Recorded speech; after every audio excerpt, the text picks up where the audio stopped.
송도 숲과 고급 빌라에는 박태준 사장 가족의 평화롭고 풍요로운 삶이 펼쳐져 있었습니다. 현대적인 건축 양식의 아름다운 꽃들로 둘러싸인 그 집은 한때 행복의 상징과도 같았습니다. 대산식품 회장인 박태준 사장은 뛰어난 사업 수완과 따뜻한 인간미로 존경받는 인물이었습니다. 그의 리더십뿐만 아니라 어려운 이들을 돕는데 늘 앞장서는 그의 마음씨는 많은 사람들에게 귀감이 되었습니다. 그의 아내 김민지 씨는 현명하고 헌신적인 여인이었습니다. 그녀는 집안을 돌보는 것뿐만 아니라 남편의 든든한 후원자 역할도 충실히 해냈습니다. 그들의 두 자녀, 10살의 박지호와 7살의 박서연은 순수하고 꿈 많은 나날들을 보내고 있었습니다. 지호는 훌륭한 건설 기술자가 되는 것을 꿈꿨고, 서연이는 아픈 엄마를 치료하는 의사가 되겠다고 자주 말했습니다. 어느 날 아침, 박태준 사장은 회사에 중요한 회의가 있어 평소보다 일찍 집을 나섰습니다. 그는 떠나기 전 아이들의 이마에 가볍게 입을 맞추고 아내에게 애들 잘 부탁해요. 저녁에는 일찍 와서 같이 밥 먹어요. 라고 말했습니다. 익숙한 검은색 자동차는 아침 햇살 속으로 사라졌고 집안에는 행복한 미소만이 가득했습니다. 그 누구도 그것이 박태준 사장의 마지막 모습이 될 줄은 상상조차 하지 못했습니다. 점심 무렵 김민지 씨가 식사를 준비하고 있을 때 병원에서 걸려온 갑작스러운 전화 한 통이 그녀를 경악하게 했습니다. 다급한 목소리의 간호사는 혹시 박태준 씨 가족분이신가요? 안타깝게도 박태준 씨께서 고속도로에서 심각한 교통사고를 당하셨습니다. 지금 바로 강남병원으로 와주셔야 합니다. 라고 말했습니다. 김민지 씨의 손에서 밥그릇이 떨어졌고 다리는 걷잡을 수 없이 떨렸습니다. 심장이 멎을 듯한 고통에 휩싸인 그녀는 아이들을 맡길 사람을 급히 찾은 후 병원으로 달려갔습니다. 응급실 앞에서 기다리는 시간은 마치 영원처럼 길게 느껴졌습니다. 마침내 문이 열렸을 때 의사는 고개를 저을 뿐이었습니다. 모든 것이 순식간에 무너져 내리는 것 같았습니다. 박태준 사장은 너무나 큰 부상으로 끝내 세상을 떠났습니다. 김민지 씨는 망연자실한 채 눈물을 흘렸습니다. 그녀는 이 잔혹한 현실을 어떻게 마주해야 할지 알 수 없었습니다. 사랑하는 남편이자 아이들의 아버지는 이제 그녀의 기억 속에만 남게 되었습니다. 박태준 사장의 갑작스러운 죽음 소식은 빠르게 퍼져나갔고 회사는 슬픔에 잠겼습니다. 성대한 장례식이 치러졌지만 많은 이들이 가족과 회사의 미래를 두고 속삭이며 걱정 어린 눈빛을 감추지 못했습니다. 장례식에서 박태준 사장의 동생 박동철과 그의 아내 이혜린이 나타나 김민지 씨를 위로했습니다. 형님이 돌아가셨지만 저희 부부가 항상 누나와 아이들 곁에서 힘이 되어 드릴게요. 회사는 형님의 혼이 담긴 곳이니 제가 잘 이끌어 나가겠습니다. 라는 말은 김민지 씨를 안심시켰습니다. 하지만 그녀는 동철 부부의 친절한 모습 뒤에 숨겨진 음모를 알지 못했습니다. 장례식이 끝나자마자 동철은 회사의 일에 적극적으로 개입하기 시작했습니다. 그는 김민지 씨를 설득하여 자신에게 회사를 임시로 맡겼습니다. 누나는 회사를 경영해 본 적도 없고 애들도 아직 어리니까 시간이 좀 필요할 거예요. 라는 이유를 내세웠습니다. 동생을 믿었던 김민지 씨는 회사를 맡겼지만 이것이 더 큰 비극의 시작이었다는 것을 몰랐습니다. 한편 김민지 씨는 남편을 잃은 슬픔 속에서도 아이들 앞에서 강인한 모습을 보이려고 애썼습니다. 지호와 서연이는 이 슬픔을 제대로 이해하지 못하고 매일 저녁 문 앞에서 아빠를 기다렸습니다. 그런 아이들의 모습에 김민지 씨의 가슴은 더욱 미어졌습니다. 어느 날 밤, 서연이가 엄마에게 물었습니다. 엄마, 아빠는 왜 아직 안 오? 서연이 아빠 기다리다가 목 빠지겠다. 김민지 씨는 그저 서연이를 안아주고 끊임없이 눈물을 흘릴 뿐이었습니다. 박태준 사장의 갑작스러운 죽음 이후 김민지 씨 가족에게는 어두운 그림자가 드리워졌습니다. 넓은 집안의 공허함은 더욱 커져갔고 그녀는 홀로 모든 짐을 짊어져야 했습니다. 하지만 그녀는 남편을 잃은 슬픔이 단지 시작일 뿐이라는 것을 몰랐습니다. 믿었던 사람들의 배신이 곧 그녀를 덮칠 예정이었기 때문입니다. 장례식 후 며칠 동안 동철과 혜리는 자주 김민지 씨 집을 방문하며 진심으로 걱정하는 척했습니다. 동철은 누나는 마음 편히 쉬면서 애들 돌보는 데 집중해요. 회사 일은 제가 알아서 할 테니 걱정하지 마세요.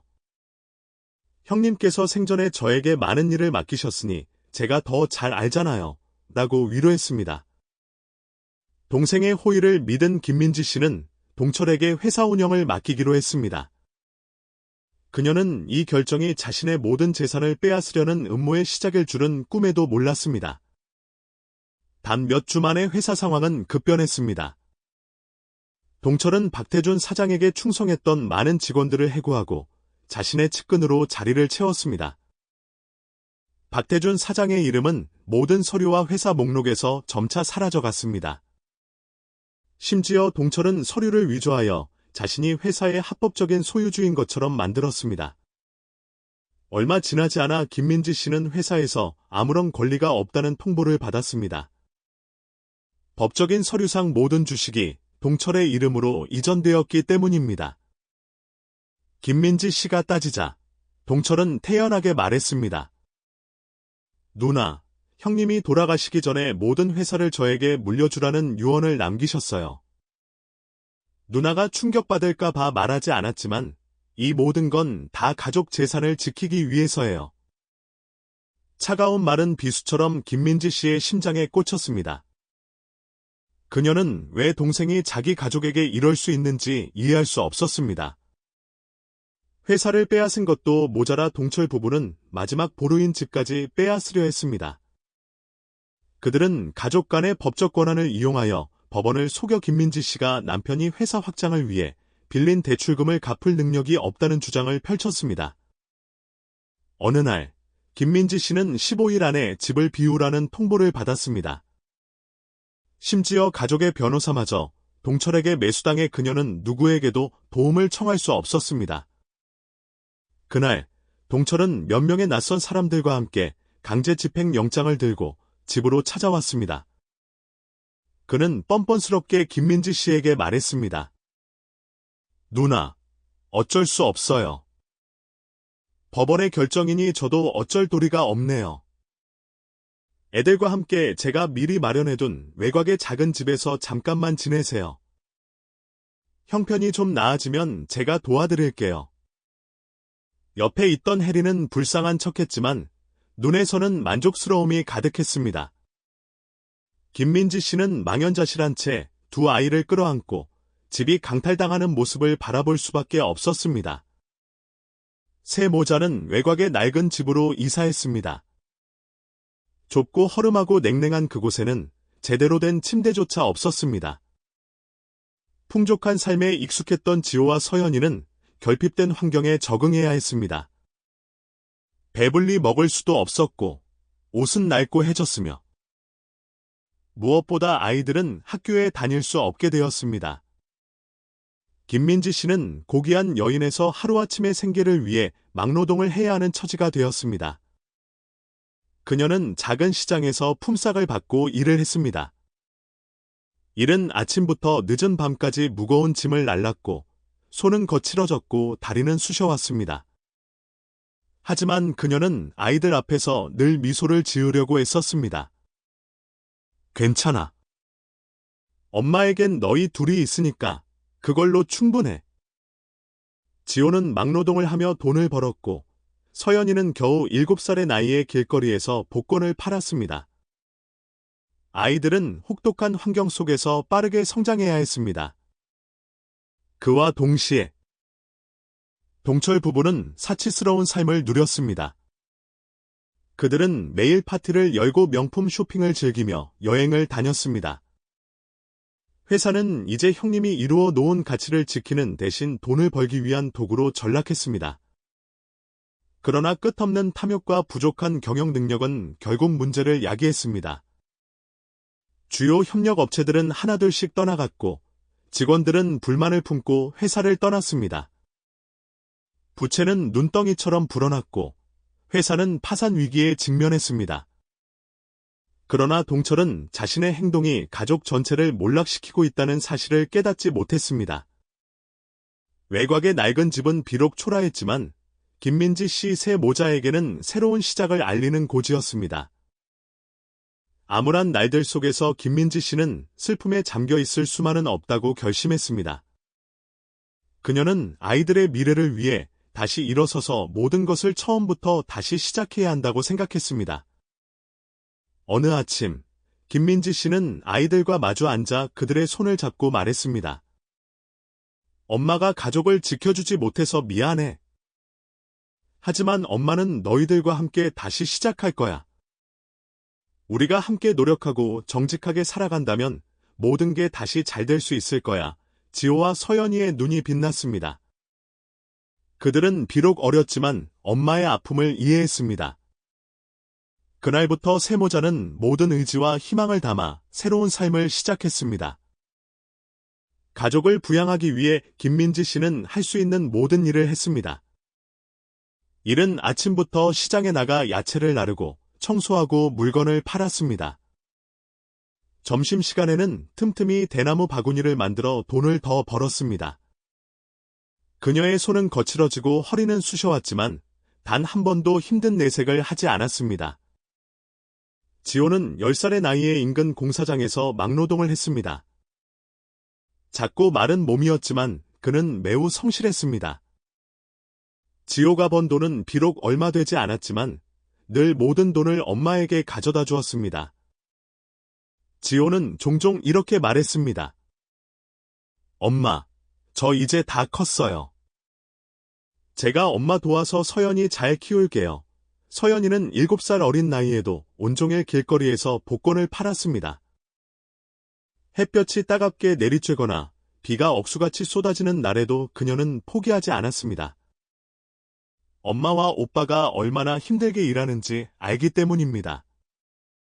힘든 삶 속에서도 세모자는 서로 격려하며 하루하루를 보냈습니다.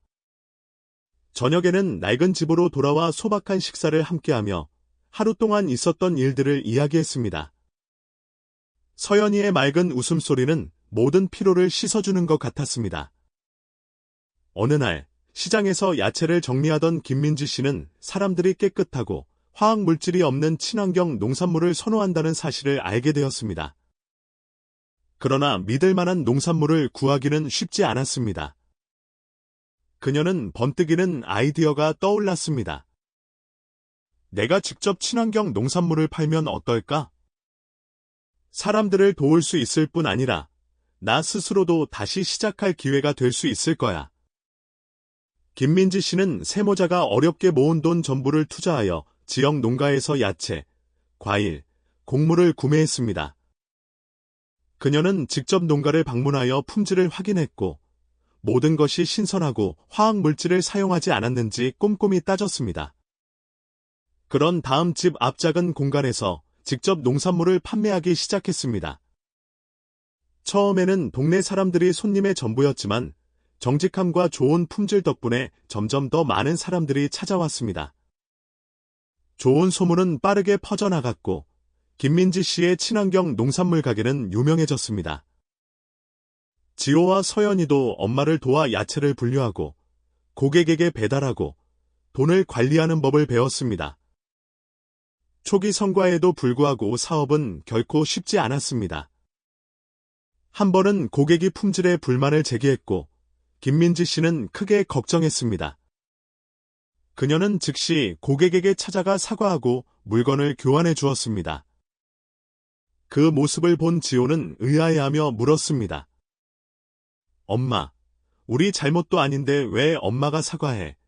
김민지 씨는 지호를 안으며 부드럽게 말했습니다. 사업은 신뢰가 가장 중요해. 엄마가 손해를 보더라도 고객의 신뢰를 얻는 게 훨씬 더 중요한 거야. 이 경험을 통해 지호와 서연이는 정직과 헌신이 얼마나 소중한 가치인지 깨달았습니다. 1년 후, 김민지 씨의 작은 농산물 가게는 안정적인 고객층을 확보했습니다. 아이들의 도움에 힘입어 김민지 씨는 사업 규모를 확장하기 시작했습니다. 그녀는 지인들에게 돈을 빌려 시장에 작은 친환경 농산물 가게를 열었습니다.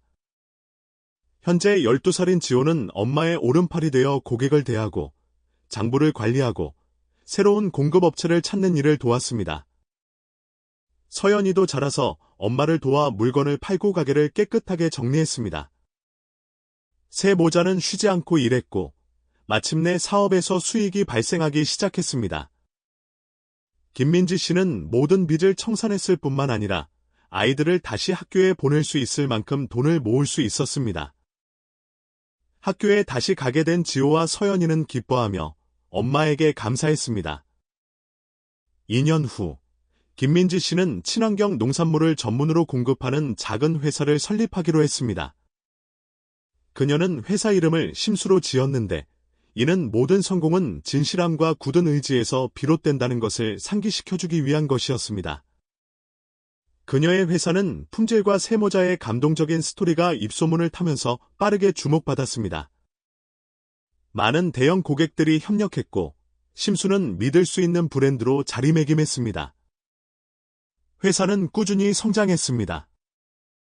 수년간 끊임없이 노력한 끝에 김민지 씨의 친환경 식품 회사 심수는 시장에서 확고한 입지를 다졌습니다. 심수에서 공급하는 야채, 과일, 유기농 식품은 지역에서뿐만 아니라 인근 지역에서도 큰 인기를 얻었습니다. 많은 대형마트와 고급 레스토랑에서도 심수의 뛰어난 품질에 감탄하며 협력을 원했습니다. 지호와 서연이는 성장하여 어머니의 든든한 조력자가 되었습니다. 18살이 된 지호는 어머니를 도와 회사를 관리하는 것을 넘어 새로운 사업 전략을 세우기 시작했습니다. 그는 생산 및 유통 과정에 기술을 적용하여 회사의 효율성을 높였습니다. 한편 15살의 서연이는 똑똑하고 활발한 소녀로 자라 어머니를 도와 소셜미디어에 회사를 홍보하고 젊은 고객을 유치하기 위한 제품 소개 영상을 제작했습니다. 새 모자는 한마음으로 일했고 진심과 신뢰, 그리고 굳은 의지를 바탕으로 심수를 지속적으로 성장시켰습니다. 반면 도시의 어두운 한 구석에서는 한때 부와 권력의 상징이었던 동철의 회사가 빚더미에 시달리고 있었습니다. 형의 재산을 빼앗은 후 동철과 그의 아내 이혜리는 사치와 끝없는 파티에 빠져들었습니다.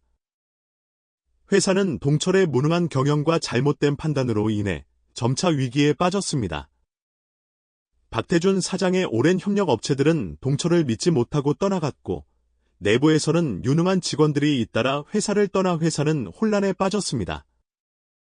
엎친 데 덮친 격으로 동철 부부는 회사 돈을 빼돌려 사치스러운 생활을 계속했고 재정 상황은 더욱 악화되었습니다. 부채가 쌓여 더 이상 감당할 수 없게 되자 동철은 집과 자동차 등 큰 자산을 팔아 빚을 갚아야 했습니다. 그러나 모든 노력은 밑 빠진 독에 물 붓기였습니다. 어느 날 김민지 씨는 심수가 농산물 분야에서 가장 뛰어난 기업에게 주는 상을 받게 된 친환경 식품 박람회에 초대받았습니다. 그녀는 수수한 한복을 입었지만 자신감 있는 눈빛과 침착한 태도는 많은 사람들에게 깊은 감명을 주었습니다.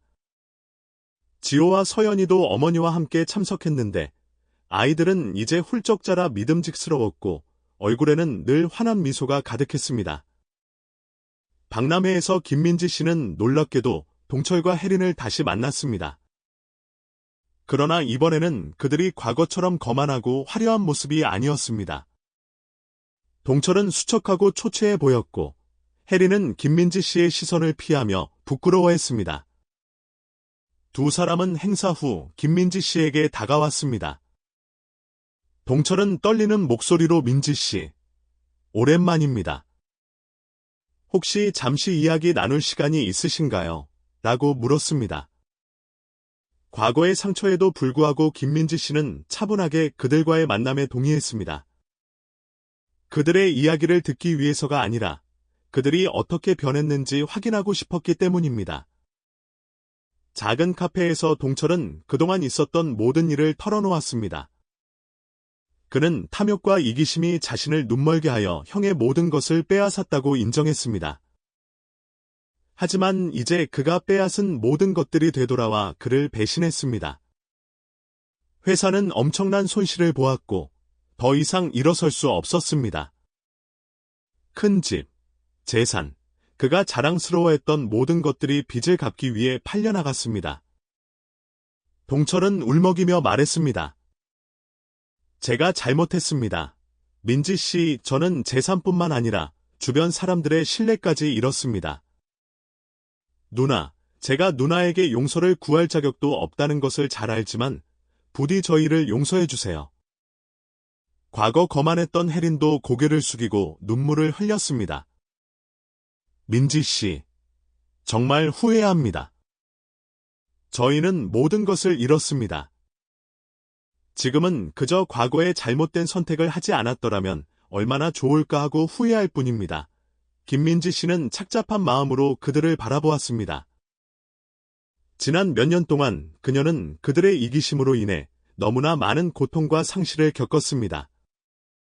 하지만 이제 그토록 강하고 권력 있던 사람들이 초라하게 변해버린 모습을 보며 그녀는 더 이상 화가 나지 않았습니다. 그녀는 작고 조용하지만 단호한 목소리로 말했습니다. 나는 이미 오래전에 당신들을 용서했어요. 하지만 용서했다고 해서 당신들이 저지른 일들을 잊겠다는 의미는 아니에요. 삶은 돈이 전부가 아니에요. 사람들과의 관계가 더 소중해요. 우리는 가족으로 태어났지만 당신들은 스스로 그 관계를 망쳐버렸어요. 떠나기 전 그녀는 그들에게 마지막으로 조언했습니다. 탐욕을 쫓는 한 아무도 처음부터 다시 시작할 수 없어요. 소박하게 살고 진실된 마음으로 삶을 다시 시작하세요. 그게 올바른 길이에요. 카페에서 나와 당당하고 확신에 찬 모습으로 걸어가는 김민지 씨 새 모자의 모습은 그들의 강인함과 관용을 증명하는 듯했습니다. 그에 반해 동철과 혜리는 공허함과 후회 속에 카페에 남았습니다. 고난과 역경의 세월을 보낸 김민지 씨 가족은 이제 꿈도 꾸지 못했던 성공을 이루었습니다. 심수는 국내뿐 아니라 국제시장에서도 사랑받는 최고의 친환경 식품 브랜드가 되었습니다. 신뢰와 품질을 바탕으로 김민지 씨의 사업은 나날이 성장했고 수많은 지점을 내고 대형 협력 업체들과 손을 잡았습니다.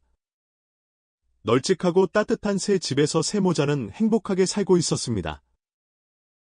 과거의 고통스러운 기억들은 평화로운 현재의 순간들로 점차 대체되었습니다. 20살이 된 지호는 회사의 젊은 이사로 일했고 17살인 서연이는 가족 사업을 이어받기 위해 경영학을 공부하기 위해 해외 유학을 준비하고 있었습니다. 김민지 씨는 여전히 소박한 모습이었지만 이제는 모든 이들의 마음속의 강인함과 인간의 상징으로 자리매김했습니다. 어느 비 오는 오후, 김민지 씨가 집 마당에서 작은 꽃밭을 가꾸고 있을 때 경비원이 뛰어와 박동철이라는 사람이 누나를 만나고 싶어 합니다. 지금 문 밖에 서 있습니다. 라고 말했습니다. 김민지 씨는 잠시 당황했지만 곧 침착하게 일어섰습니다. 문 밖으로 나가자 억수같이 쏟아지는 비를 맞으며 무릎을 꿇고 있는 동철의 모습이 보였습니다.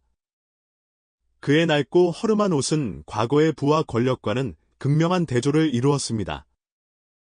혜리는 그의 옆에 서 있었고 얼굴은 초췌했으며 눈에는 후회로 가득 차 있었습니다.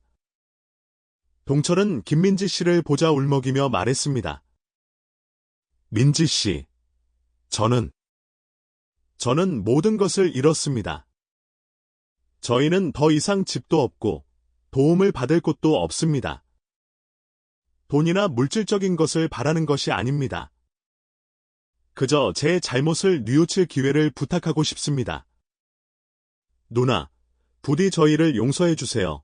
눈물이 동철의 얼굴을 타고 흘렀지만 김민지 씨는 아무 말 없이 그들을 바라보았습니다.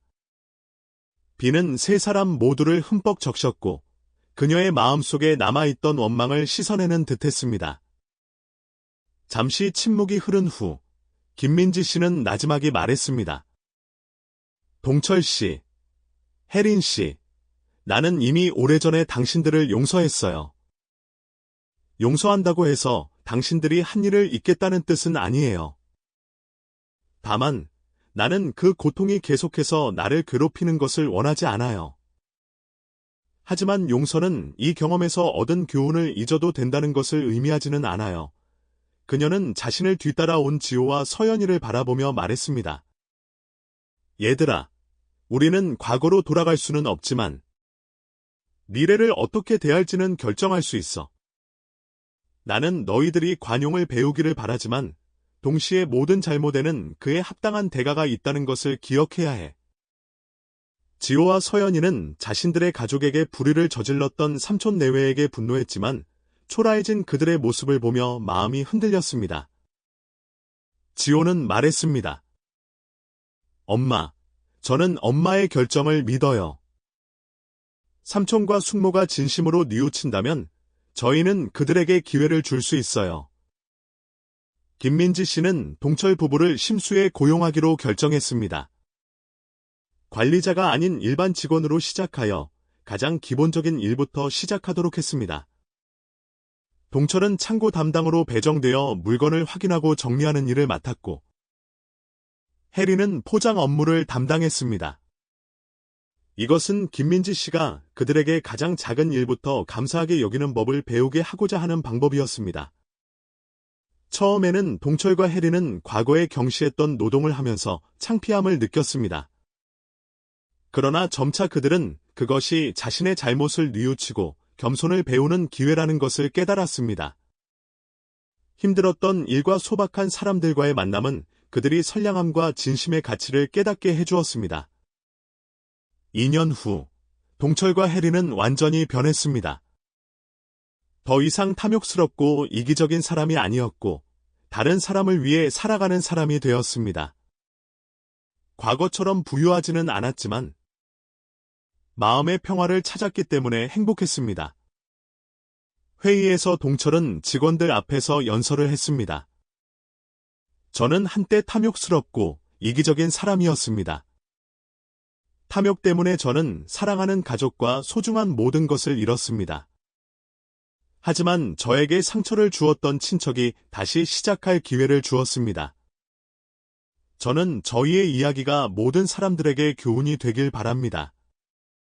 삶에서 가장 소중한 것, 즉 가족과 사랑하는 사람들을 탐욕 때문에 잃지 마세요.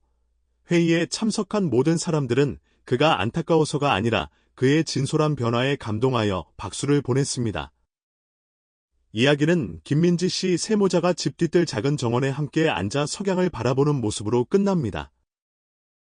20살이 되어 성공한 이사가 된 지호는 엄마를 보며 이렇게 말했습니다. 엄마가 없었다면 저희는 오늘날처럼 될 수 없었을 거예요. 엄마는 제가 아는 가장 강한 여성이에요. 서연이는 활짝 웃으며 덧붙였습니다. 맞아요. 엄마는 최고의 엄마일 뿐만 아니라 저희가 따라야 할 모범이기도 해요. 김민지 씨는 두 아이를 바라보며 행복감에 벅차올랐습니다. 그녀는 모든 고통이 같이 있었다는 것을 알았습니다. 이제 그녀는 누구도 빼앗을 수 없는 행복하고 든든한 가정을 가졌기 때문입니다. 한편 구석진 곳에서 동철과 혜리는 회사의 창고에서 조용히 일하고 있었지만 그들의 얼굴에는 평온한 미소가 번져 있었습니다.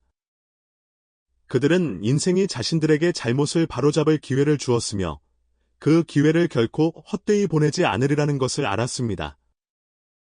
이 이야기는 탐욕은 사람을 일시적인 성공으로 이끌 수 있지만 멈추지 않으면 깊은 나락으로 떨어뜨릴 수 있다는 것을 알려줍니다. 관용과 용기는 역경을 극복하고 잃어버린 것을 되찾는 데 필요한 핵심 요소입니다. 진정한 행복은 물질에 있는 것이 아니라 가족과 사랑하는 사람들과의 관계, 그리고 선량한 마음 속에 있다는 것을 강조합니다.